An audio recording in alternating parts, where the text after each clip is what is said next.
दोस्तों, देश भर में हर साल हजारों लोग लोन ना चुका पाने के डर और स्ट्रेस से सुसाइड कर लेते हैं।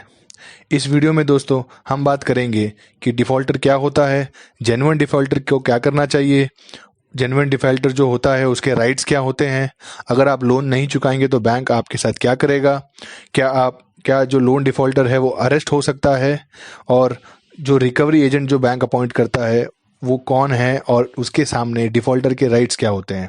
तो आइए दोस्तों शुरू करते हैं। दोस्तों, सबसे पहले ये जानना ज़रूरी है कि आप किस प्रकार के डिफ़ॉल्टर हैं। दोस्तों, दो तरह के डिफ़ॉल्टर होते हैं, एक होता है जेन्युइन डिफ़ॉल्टर, दूसरा है विलफुल डिफ़ॉल्टर। दोस्तों, अगर कोई लोन रीपे नहीं कर पा रहा, उसका रीज़न जेन्युइन है, जैसे मान लीजिए उनका बिजनेस नहीं चल रहा, उनकी नौकरी चली गई है, तो उनको जेन्युइन डिफ़ॉल्टर कहते हैं। और जो जो डिफ़ॉल्टर ऐसे हैं जो रीपे नहीं कर रहे हैं लोन जानबूझकर और झूठे इन्फॉर्मेशन बैंक को पास ऑन कर रहे हैं, उनको विलफुल डिफ़ॉल्टर कहते हैं। दोस्तों, ये वीडियो मैंने जेन्युइन डिफ़ॉल्टर के इन्फॉर्मेशन के लिए बनाया है। इसमें दोस्तों सबसे बड़ी चीज़ मैं ये बताना चाहता हूँ कि जो लोन डिफ़ॉल्टर होते हैं, जो जेन्युइन लोन डिफ़ॉल्टर होते हैं, उनके पास भी राइट्स होते हैं जो लॉ में या रिजर्व बैंक ऑफ इंडिया द्वारा सुनिश्चित किए गए हैं। तो आइए दोस्तों शुरू करते हैं। तो दोस्तों, सबसे पहले मैं आपको ये बता देता हूँ कि बैंक क्या कर सकता है अगर आप लोन नहीं देंगे तो दोस्तों इसमें ये जानना होगा कि आपका जो लोन है वो किस प्रकार का है, क्या वो सिक्योर्ड लोन है या अनसिक्योर्ड लोन है। दोस्तों, अनसिक्योर्ड लोन उसको कहते हैं जिसमें आपने लोन लिया हुआ है पर आपने कोई सिक्योरिटी बैंक को नहीं दी है। जैसे कि दोस्तों पर्सनल लोन में आपको सिक्योरिटी नहीं देते हैं। सेम केस जो क्रेडिट कार्ड का लोन होता है उसमें भी आपको सिक्योरिटी नहीं देते हैं। इस केस में दोस्तों सबसे पहले बैंक नेगोशिएशन करता है, उसमें बैंक आपसे बात करेगा कि आप कैसे लोन रिपे करेंगे, वो आपसे डिस्कशन होगा और सबसे पहले बैंक आपको अप्रोच करता है, डिस्कशन करता है। दूसरा दोस्तों, अगर मान लीजिए आप नेगोशिएशन में अगर उसका कोई सफल नहीं होता तो बैंक आपके ऊपर केस कर सकता है दोस्तों। लेकिन क्योंकि ये एक प्रकार का सिविल केस होता है, आपका अरेस्ट इस कारण से नहीं होता। इसमें दोस्तों एक चीज़ ध्यान में रखने वाली है, बहुत ज़रूरी, कि अगर आपने बैंक को पोस्ट डेटेड चेक दे रखा है और बैंक उसे डिपॉजिट कर रहा है और वो चेक बाउंस हो रहा है, तो दोस्तों चेक बाउंस उसको क्रिमिनल ऑफेंस बोलते हैं। उस केस में आपका अरेस्ट हो सकता है और क्रिमिनल प्रोसीडिंग भी की जा सकती है।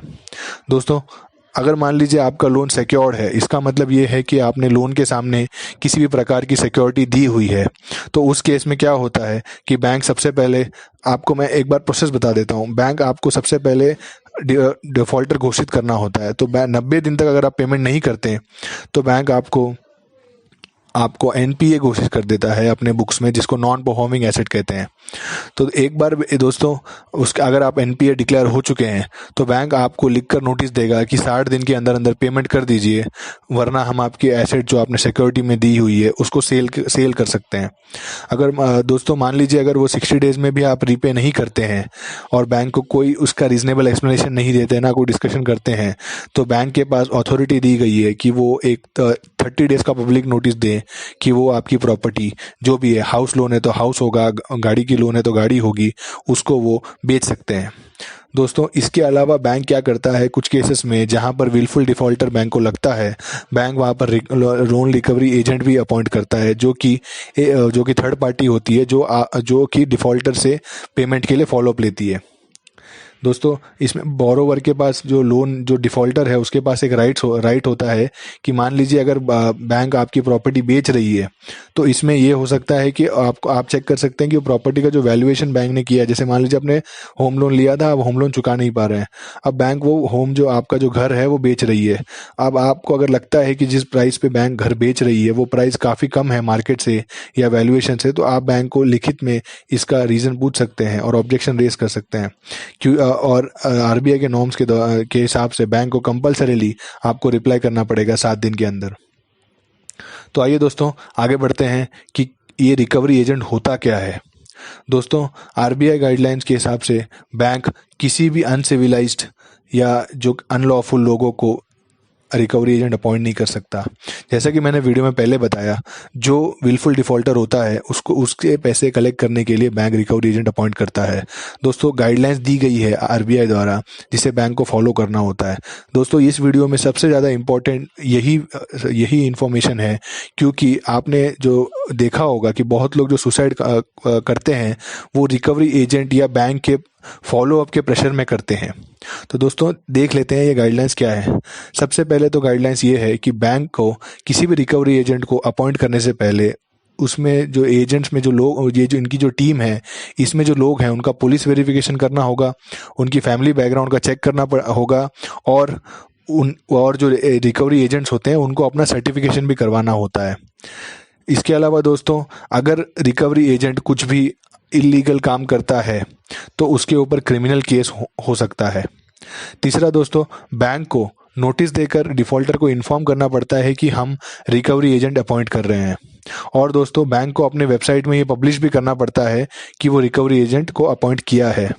दोस्तों, अगर मान लीजिए कोई लोन डिफ़ॉल्टर परेशान हो रहा है रिकवरी एजेंट की वजह से, और जो इलीगल काम वो कर रहा है, दोस्तों बहुत बार फ़ोन करते हैं, घर पे आते हैं या ऐसे कुछ करते हैं, तो लोन डिफ़ॉल्टर पुलिस कंप्लेंट भी लॉन्च कर सकता है।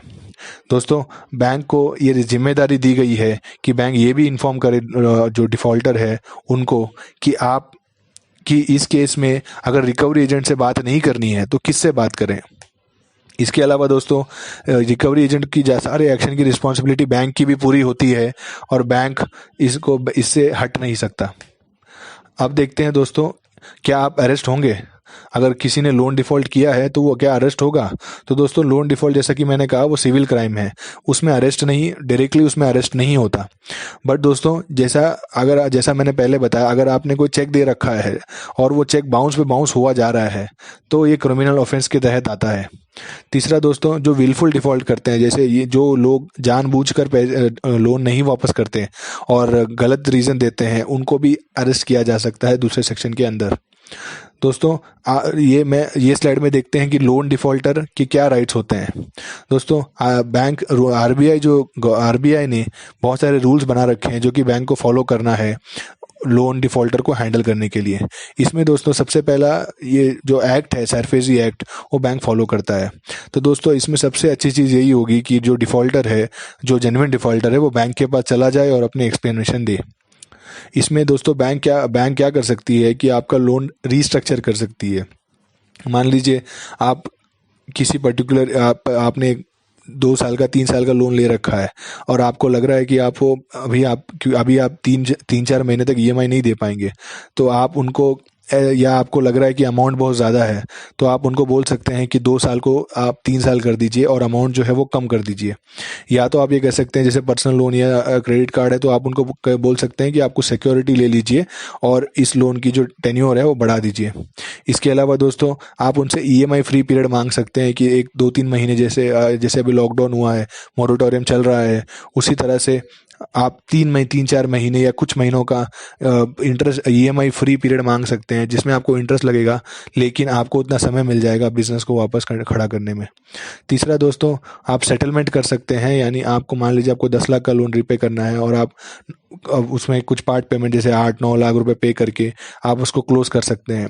लेकिन दोस्तों, इसमें बिल्कुल एक चीज़ सोचने वाली है कि आपका जो क्रेडिट रेटिंग है वो बिल्कुल ही अफेक्ट होगा इससे। और जब आप किसी भी तरह का सेटलमेंट करते हैं तो वो सेटलमेंट को तो जब हर बैंक को डिटेल देना होता है क्रेडिट रेटिंग के लिए, क्रेडिट रेटिंग एजेंसीज को। उसमें क्या होता है कि बैंक, अगर आपने किसी लोन को सेटल किया है तो आपके लोन के सामने सेटल्ड वर्ड आ जाएगा, क्लोज्ड वर्ड नहीं आएगा। उससे आपकी क्रेडिट रेटिंग में दिक्कत होगी और आगे फ्यूचर में आपको अनसिक्योर्ड लोन लेने में दिक्कत आएगी। इसके अलावा दोस्तों, आप जैसे मैंने पहले बताया, अगर आप प्रॉपर्टी, जो आपकी बैंक ने अगर प्रॉपर्टी सीज कर ली है या प्रॉपर्टी आपकी बेच रही है, तो आप बैंक से ऑब्जेक्शन रेज कर सकते हैं। और दोस्तों, जैसा इससे पहले बताया था, अगर जो कोई अनलॉफुल कंडक्ट हो रहा है बैंक के द्वारा या किसी उनके रिकवरी एजेंट के द्वारा, तो आप बिल्कुल ही पुलिस कंप्लेंट लॉन्च कर सकते हैं। तो दोस्तों, ये सारे राइट्स लोन डिफ़ॉल्टर के पास होते हैं और उनको इसका यूज़ करना चाहिए और इसमें डरना नहीं चाहिए। अगर आपने रीपे नहीं किया है तो सबसे बेस्ट ऑप्शन होता है आपको बैंक के पास जाना होता है। दोस्तों, एक पॉइंट ये भी है कि जब आप बैंक को बैंक आपको जब एनपीए डिक्लेयर करता है तो बैंक के उसमें अच्छे खासी स्पेंड हो जाती है और बैंक के एक फाइनेंशियल रिजल्ट पे भी उसका फ़र्क पड़ता है। तो बैंक भी कहीं ना कहीं ये चाहता है कि उसका एनपीए कम हो, और अगर आप उनसे बात जाएंगे और डिस्कस करेंगे तो कोई ना कोई सोल्यूशन निकल आएगा। तो दोस्तों ये थी वीडियो, सारे सब्जेक्ट को मैंने कवर कर दोस्तों सारे सब्जेक्ट को कवर करने की मैंने कोशिश की है। आप इसको लाइक कीजिएगा अगर आपको वीडियो पसंद आया तो, शेयर कीजिएगा दोस्तों ताकि अवेयरनेस बढ़े इस बारे में, और तीसरा सब्सक्राइब कीजिएगा दोस्तों जिससे कि हमें मोटिवेशन मिले कि हम और वीडियो बनाएं। Thank you.